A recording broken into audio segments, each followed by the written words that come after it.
मैं पहले भी एक बार मीरापुर मेरा आना हुआ था और तब मैं सिर्फ आपकी बेटी के हैसियत से आई थी।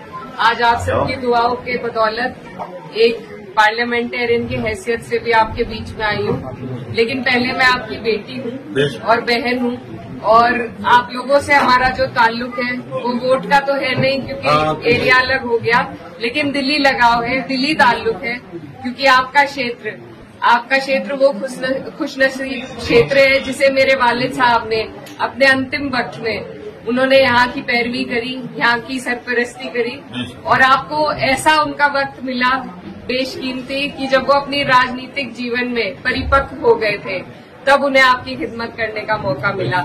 इसीलिए मुझे लगता है कि आप लोग उन्हें आज भी अपने दिल में जिंदा रखते हैं, उन्हें याद करते हैं और बस यही ताल्लुक है, वहीं से ये डोर चली आ रही है।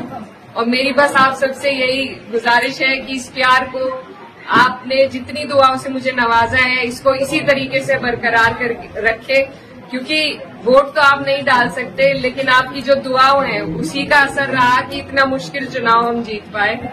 और मैं भले ही अपने क्षेत्र की पैरवी करूं लेकिन आप लोग मेरे से दूर नहीं है, बहुत नजदीक हैं।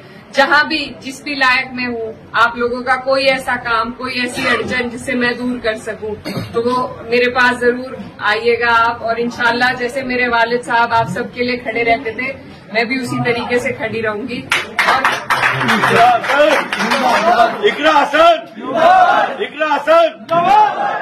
और जिस तरीके से संसद में मैं अपने क्षेत्र की आवाज उठाती हूँ आप लोग भी दूर नहीं है। मैं कोशिश करूंगी कि मेरी जो लड़ाई है, मेरी जो आवाज है उसमें आपका भी हिस्सा रहे, आपके लिए भी मैं आवाज उठा सकूं।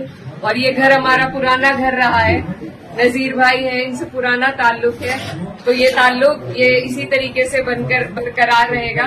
और क्योंकि राजनीतिक प्रोग्राम तो नहीं है पर फिर भी ये कहना चाहती हूँ कि जिस तरीके से इस चुनाव में हम लोगों को सफलता मिली, पार्टी को सफलता मिली, तो अब बस सभी में जोश है और बस कोशिश यही करनी है कि आने वाली 27 में सरकार को आपको और हमें मिलकर बदलना है। क्योंकि जब तक सरकार नहीं बदली जाएगी तब तक आप और हम कहीं ना कहीं पिसते रहेंगे। तो इसलिए जरूरी है कि अभी से आप अपने जहन में इस बात को डाल ले कि जब मौका आएगा तो यहाँ से हमारे राष्ट्रीय अध्यक्ष अखिलेश यादव जी के हाथों को आपको मजबूत करना है। और सरकार 10 साल से हम झेल रहे हैं, अब की बार मेहनत करके बिना किसी उसके सबको एकजुट होकर उसे बदल के दिखाना है, अपनी सरकार बनानी है।